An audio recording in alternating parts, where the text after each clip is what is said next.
Right, this is the second last race of the day, and it is the Thermo Clubman's regional saloon cars. And Visser is the first man that leads him out with that Super Cup car of his. And the rest of the fuel just coming through the Oliver Hintonhouse, Jess Huggett, that was up in the commentary box with us. We were going to have a chat to Jess, but things just happened too quickly up here. There is Algan Gasper. Then we have got Gary Smith in there behind him as the rest of the cars just filter out of Castrol Corner. There's in excess of 20 odd cars, there's about 25, 26 cars that entered Clubman's for today's event. And I do believe that all of them pitched up for qualifying this morning. Just an update, Frankie. Earlier on, I was right outside of Faisal Jacobs' garage, the Subaru Impreza, and I asked what was the issue. Of course, the car is not geared for the circuit. It's got the rallycross short gears. So that's the big problem at the moment. It's going to have to change gear ratios, of course, to get that top speed at the end of the straights. Yeah, I also had a chat to Dexter Bruce before we went on air in the lunchtime show. And he said he changed nothing on that motor car except put other tires on. And obviously his gear ratio is still good enough to be able to run the longer track. But he said, Frankie, other than tires, it is exactly the way I raced it last weekend for the local rallycross. And that car is out there. As a matter of fact, it's making its way down the back straight behind Faisal Jacobs, the man that Byron was just talking about. So yes, if Faisal wanted to race that car in Clubman's next year, he'll have to sort out the gear ratio for that and then put the current ratio that he's got back in for the rallycross, unless he decides to do what Dex is going to do next year, and that Dex is going to build another motor car. And that one that he's going to build, he said to me last week, Saturday, will be for main circuit Clubman's, and the one that we see on track now will stay at the local rallycross. So a little bit of information as the cars make their way to the line. Jess Huggett puts the 7-0 car there in a pole position. Does Jess with Visser there on his outside. Oliver Hintonhouse, he's in there as well. Algan Gasper, and then Gary Smith. That's the first 5 cars up at the line as Jess gives us a wave and a thumbs up out of the window. And then it looks like the next car coming towards us, this is Charles Opperman that's taken his position on the line, with Chiara van Niekerk coming through and Paul Minnick also filtering through as well. Dexter Bruce takes up his position. See, the marshals are busy sorting themselves out on the grid and sorting the cars out on the grid as well.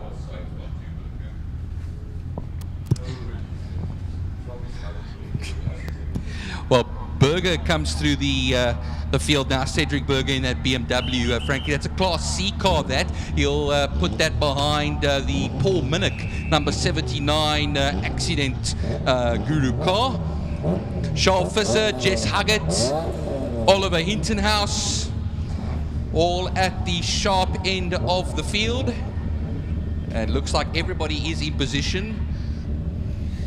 And Byron, it's amazing how to see Chiara van Niekerk started off in Class F, and as the years went by, slowly but surely began to go and climb up that ladder. Class F, Class E, Class D, and now in Class C in the upper half of the field. And that was done very correctly and very professionally. It wasn't a race from X to F all the way up. It was slowly but surely, step by step, up the field, and that was done the correct way to get Chiara up onto the sharp end of Class C. Now, she was mighty in the last race, Frankie, and just shows you the talent that we have coming into Clubman's as well. It's good to see a fuller Clubman's field again. We've had it bigger than this, but, well... The most Clubman's cars I recall, and there was more, there was one time I saw 59 Clubman's cars out on track, but that was a long time ago. 58 or 59 cars, but that was a good couple of years ago. Well, rounding off the field there at the back, Frankie, Evert Dutoy in the Ford Falcon, and Andre van der Merwe in the Huguenot Valley car. Of course, that's the Chrysler 300C, as you call it, of course, the block of flats. That is an office block, that Chrysler.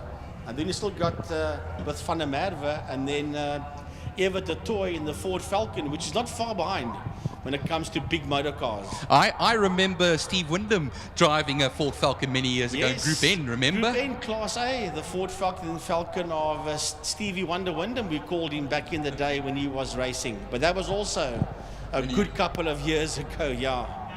Early 2000s, I think that was, Frankie. After, of course, he drove BMWs at one stage. He drove the Toyotas.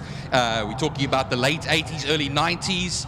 So, yeah, wow, now we're going back, like you say there, Frankie. But, yeah, Phil Herald, the Dolphin, we call him for reasons we won't say. But just now known as Dr. Phil. Dr. Phil, there we go. It's a very distinguished name. Oh, I like it. He likes it, I know. But, yeah, they come around, Frankie, and it's going to be a humdinger of a race as per usual. Yep, I couldn't agree with you more. The second last race of the day of the season. And it is Clubman's, Thermo Clubman's will end off for the Wild Rose Gin Sports and GT. That will be the last race of the day, but that will be after this one. As the lights in pit lane are on, the lights go off. Now they drop the hammers and off they go as they run down into turn number one, and you're not going to stop Charles Visser. Charles sits down the outside. Hintenhuis goes between Visser and Huggett, and Oliver Hintenhuis hits the lead. He gets the whole shot out of turn number one, does Ollie Hintenhuis. Down the Jabez Straight they go towards Castro Corner. Hintenhuis P1, it's Visser P2, Huggett P3. Then it is Augen Gasper that is there in that fourth position, Byron, ahead there of Gary Manwaring. And Paul Minnick has spun it out of contact in turn two. I can't see who exactly hit Paul Minnick over there, but I can see there's a BMW that's slowing down as well. That BMW is Class X. That's Gemma Olin that is slowing right down. Gemma Olin, but I think Gary was just pointing out it could have been Cedric Berger, that had a contact there with, of course, Paul Minnick. Down the straight, though, Hintenhuis leads the way. Class X car from Class X car. Charles Visser, well, he made quick, easy work of him, though. They'll chase down to turn 5, Pertamina Fastron, and come around to complete that first lap, Frankie. Yeah, I'm watching Faisal Jacobs, and I can understand what you are saying as they go into 5. He's battling out there with that Rallycross gear ratio. However, coming under the City of Cape Town Bridge to complete the opening lap. These are front runners racing down into turn number 1, and if Charles Visser wanted some competition, he will get it here from Ollie Hintenhuis as they exit turn number 1. Oliver Hintenhuis not going to give him any room to play. He squeezes him up against the outside apron and says, no, Visser, you stay there, as they work their way into turn 2, with Huggett watching them as they exit Castrol Corner. Yeah, turn 2, there also will be Smith coming through that section, Gaspel, and then Van Niekerk at the sharper end of the field, 2.8 seconds ahead of the 133 of Cedric Berger. And look at the whole gaggle of cars a little bit further back. Faisal Jacobs in there. Is that John De Silva that's in there as well? I think so. And the Chrysler coming through into 3 now, as has a stab at, not surprisingly, at Faisal Jacobs. Yeah, that group of cars is now making its way through turn number 4. That fight we've got to watch. And we'll see them come into view now on the screen. There they go through the screen. And Charles Opperman leads that one. And right behind him is Dexter Bruce, followed there by John De Silva. Then it's Andre van der Merwe. Faisal Jacobs is in that fight, and so is Jenna Olin, as they race down the back straight towards turn number 5, towards Fastron Corner. But the leaders are making their way, Byron, into turn 1. Well, being forced to go the long way around is Charles Visser. Meanwhile, Hintenhouse will still hold the lead for now, and they'll chase it down towards turn 2 now. But look at this, on the outside will be Visser once again. It was not going to be a foregone conclusion, and I see Jess Huggett might just close up the gap. He's 1.6 seconds back. The more they keep each other occupied, the more opportunity there is, as another opportunity may have come up here for second place man to get through on the lead. But a lovely fight that's heading into turn 2, and it's been led there by Charles Opperman. He's got Dexter Bruce right on his case. John De Silva's there. Andre van der Merwe through turn 2. And then Evert de Toy having a lunge up on the inside there of Gemma Olin as they exit turn 2. And Lucas coming right back at them through the kink is Paul Minnick. After having trouble out there, he's back in the fight again with that group heading into 3. Into Interceptor as the leaders are making their way out of turn 5 out of Fastron. Run it to the line then. That'll be 5 laps left to go when they cross the line here. And if you look at the times here, Charles Visser, 1:23.388, fastest lap of the race. He's now in the lead of the race. And between them, it was 5 hundredths of a second. Now it's 3/10 of a second between the two of them. Just the opposite way around as they have the 5 more laps left to go. Jess Huggett still holding in there, 2.7 seconds back. Smith, Gaspel, Van Niekerk, and then Cedric Burger ahead of Dexter Bruce in 8th, Frankie. Yeah, the two front runners heading into turn 2, but we're going to watch this fight that's coming down towards us under the Castrol Bridge, and Dexter Bruce has got his nose ahead of Sean Opperman. They're all chasing Cedric Burger into turn 1, then John De Silva coming through, and then these two huge motor cars going into one, the Chrysler and the Falcon of Van der Merwe and De Toy. And right on their case is that nimble Golf of Paul Minnick. Out of the kink and now to turn 3. Look at Chiara van Niekerk. She locked up into turn 1 and she's made a pass now past Algen Gaspel as they go on to that Tigerberg straight now towards turn 4. In the distance you'll see there Smith. Fight for the lead. It's a side-by-side fight for the lead into turn 5, into Pertamina Fastron. And I'll tell you what, Ollie Hintenhouse is making life very, very complicated here for Charles Opperman and Charles Visser, and vice versa as they race each other side-by-side into turn 1. Yeah, you'll have the inside light now, Frankie Hintenhouse. Last time around it was Visser in the lead, but now it's going to be Hintenhouse one more time as we look now at where Smith is. Huggett's gone. Smith is up into 3rd. Huggett comes into the pit lane with an ailing Jetta into the pits. That's heartbreaking, unfortunate over there, Frankie. Yeah, that's not the way Jess wanted to end his season. As we watch Chiara van Niekerk come out of turn 1 behind Gary Smith, and she's ahead there of Algen Gasper. And then we've got this whole group of cars that's making their way into turn 1. But where are the leaders? They should be heading out of 4. Yes, they are. Out of Saddle Suite. Down the back main they go. And this is going to be game on between Oliver Hintenhouse and Charles Visser. Here they go, nose to tail. Visser's closing up. He's got the toe on him, racing down into Fastron, but not close enough to make a lunge into Fastron for that lead. And when they come around, they'll have 3 more laps to go. Let's see them charge to the line now towards the city of Cape Town. Wingfield Motors and Castrol Bridge. Onto the main straight they then run. He'll be off the racing line is Hintenhouse. He'll go on the defensive here very early, forcing locking up Visser to go the long way around, and he won't make it stick there. Then it's a mighty gap, and of course the 76 just got the fastest lap of a 1:22.367. It's a 1/10 of a second faster than Charles Visser's best lap time on the last lap. That fight for 3rd place, yes. Well, that fight for 1st is still going on.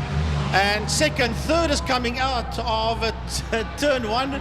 And that is Gary Smith. And right behind Gary Smith as they make their way towards turn 2 is, believe it or not, Chiara van Niekerk. She's right there with Algen Gasper that sits there behind that lot. And then here comes the Chrysler towards turn 2.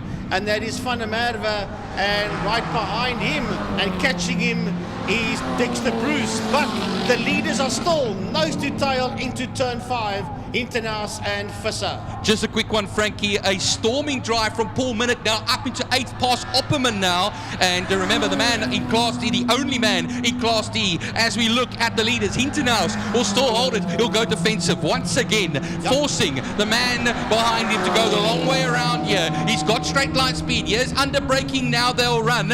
On the inside will be Hintenhuis. There'll be only 2 laps left to go here, Frankie, before we get the flag. But now it gets interesting for these two because they've got 2 back markers as they work their way towards Castrol Corner. They've got 2 back markers. They're going to run around the outside of the back markers going into Castrol Corner. Oh, they got past one, and that was Adam Omar that they got past. And man, those back markers held their line, and the 2 of them get through as they work their way into Interceptor. Oh, just to show you how close they were, Frankie, a 1/10 of a second faster on the last lap was Charles Visser. They crossed the line, 79 thousandths between each other, and that traffic really affected Oliver Hintenhuis there. They're going to come now with only a lap and a bit left to go. Yeah, 3rd place coming out of Castrol corner, that is Gary Smith, followed there by Algan Gasper, and right on his case is Kiara van Niekerk. But we've got to go back to the fight for the lead. Somebody went off down there in Fostron, rejoined again because there's a lot of dust out there as they exit. It's one of the Beamers that's going very slow. I'll tell you now who it is. It could be Gemma Olin in the 36. It is Gemma that went pretty slow, keeping right out of the way. But all of a sudden, as they go into turn 1, Byron, Visser is not only just ahead of Hintenhuis, there's a big gap between the 2 of them. I wonder if that back marker didn't play a role in Hintenhuis losing a bit of ground there to Visser. It's possible. Yeah, I wouldn't be surprised, Frankie. He's not looking particularly good on this particular lap. And, Visser will make his way for the last time today through turn 2. And now through the kink, he will go towards turn 3. The leaders will make their way through that 3rd turn and onto the Tygerberg Straight for the last time today. Yeah, the leader making his way on the final lap into turn 4, into Saddle Sweep. He's got a back mark ahead of him. That is Faisal Jacobs. As they exit 4, down the back man they go. Faisal will just hold his line. He knows that with a gear ratio, there's not much he can do at this point as he works his way, does Charles Visser into Fostron for the final time. Quite some distance there, Byron, ahead of Oliver Hintenhuis. It was a fine battle while it lasted, and here comes the Super Polo now, the Super Cup car of Charles Visser taking the overall victory today and Class X victory. And you'll finish ahead here of the Hintenhuis BMW, but there's smoke coming there from the back of that Faisal Jacobs Subaru. Yeah, I think that car's taken a bit of a hammering with the gear ratio not being the same. Next car on the lead lap should be coming towards us. We've got 2 back markers coming through, and then we've got the Gemma coming through. She's also very slow, and coming towards us now is Gary Smith. He will finish on the lead lap, and behind Gary Smith we have got Algan Gasper, and right on his case is Kiara van Niekerk as they take the checkered flag. Gasper must have had a shot back somewhere, Frankie, because he was behind Van Niekerk for a little while. That, of course, at the top 3 in Class C. Now, look at this here. We have Dexter Bruce going to be coming home in 6th position, just ahead of Paul Minnick. Just ahead of Paul Minnick. A Class X 3rd place for Bruce, and of course the Class B man, the only Class B man in the field, Minnick, up into 7th. What a drive. Here comes Charles Opperman towards the line, and behind Opperman is Eva de Toy in the Ford Falcon. And then here comes John De Silva, and behind him is Andre van der Merwe, and then the 107 out there of Zahir Phillips in the Jetta 3. And altogether, that looked to be 18 of them reaching the finish. Out of the few more that started, Haggett unfortunately out of the race, coming into the pits. and of course Renard did not start the race, but Visser, 4.7 seconds between himself and Hinton House Smith, the winner of Class C, and then Minnick ahead of everybody, of course, in Class B. Dutoy was second in Class B. It was actually Opperman that's the only man out there in Class D. Right, that concludes the Thermo Fires Clubman Saloon cars for the day. One more race to go. It's the Wild Rose Gin Sports and GT. Too hot to touch.